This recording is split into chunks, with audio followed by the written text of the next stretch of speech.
For 5 years, Owen lived like a ghost, watching from the shadows, waiting for the right moment, and believing he might never hold his family again. But now, everything has changed. Old deals are breaking, dangerous enemies are closing in, and the fragile peace Hannah and Bailey built is shattering fast. What follows is a tense, emotional unraveling of secrets, betrayals, and a family forced back into hiding, with no clear way out. What was Owen really planning? After disappearing for 5 long years, Owen finally resurfaces, not loudly, not recklessly, but with careful intention. During his time in hiding, Owen had come to terms with a painful reality, that he might never again live openly with Hannah and Bailey. At best, he assumed he'd remain a distant observer, watching their lives from afar and ensuring their safety without ever being seen. But something shifted. When Owen shows up at Hannah's exhibition, it's not a coincidence or a moment of weakness. It's a sign of confidence. For the first time in years, he seems hopeful that he might soon reclaim his place as a husband and a father. That quiet optimism hints at a plan already in motion. So what has Owen been doing all this time? The answer is surprisingly bleak.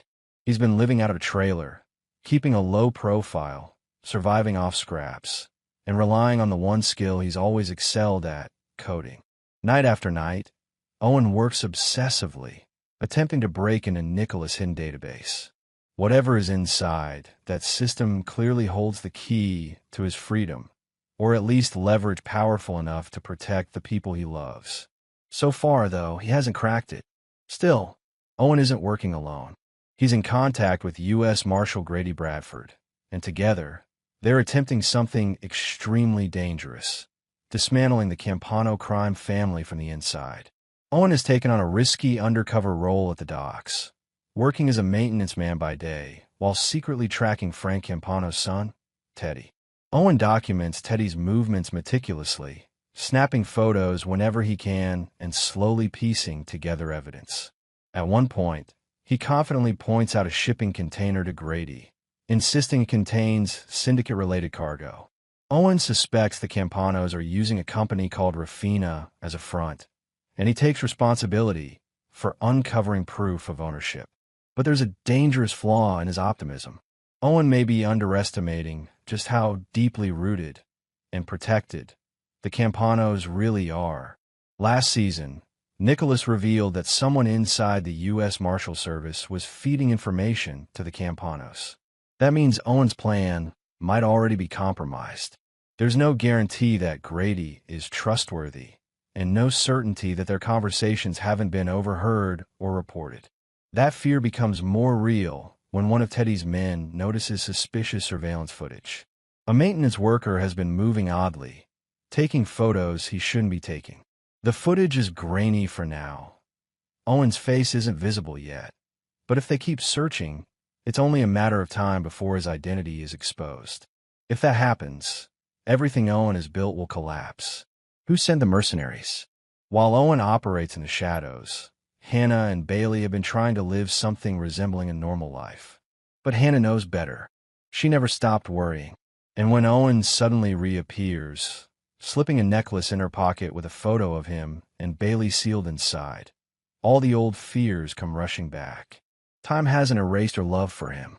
If anything, the ache has only deepened. That love is also why Hannah refuses to have anything to do with the Campano family. When Frank Campano appears at Nicholas' birthday party, Hannah leaves immediately.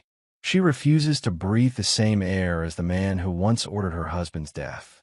Bailey, however, sees things differently.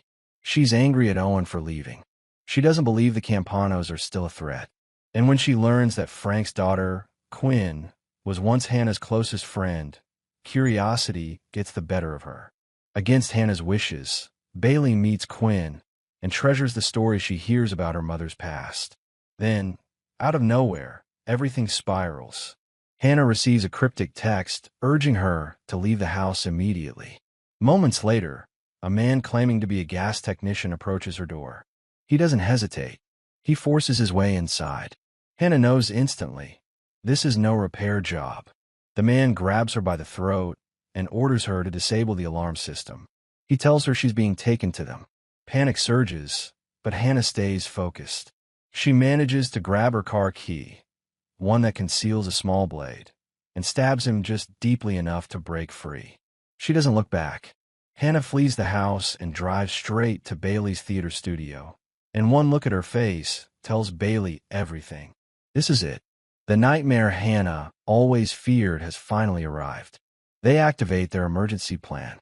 Hannah abandons her primary car in a public parking lot and switches to a spare vehicle she's kept hidden for years, along with a stash of cash Owen left behind. With limited supplies and no clear destination, they begin moving between motels, knowing they can't stay in one place for long. Bailey is shaken. She never imagined the Campanos would come after them after so much time had passed.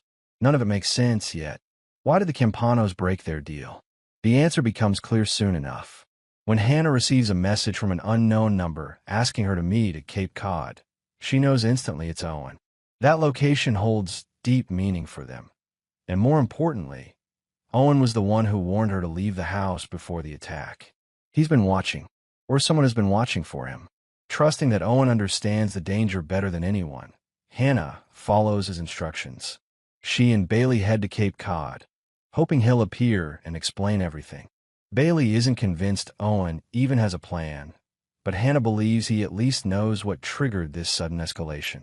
At the end of episode 1, the truth crashes down hard. Hannah receives a frantic call from Charlie. Nicholas is dead. A heart attack. And with that, everything has changed. Almost immediately, Hannah notices Grady entering the cafeteria where she and Bailey are waiting. The timing is no coincidence. With Nicholas gone, the Campanos no longer have any reason to honor their old deal. Nicholas was valuable to them, a bargaining chip. The Campanos want Owen, and they're willing to take his family hostage to get him. Hannah and Bailey can run, but for how long? Will they regret refusing Grady's offer of protection years ago? Or will this crisis finally force Owen, Hannah, and Bailey back together, united against the enemy that tore them apart in the first place? One thing is certain, the past is no longer buried, and survival will demand impossible choices. What do you think Owen's endgame really is? Drop your theories in the comments. Like the video if you enjoyed this breakdown, subscribe for more story deep dives, and check out the next video to see what happens next.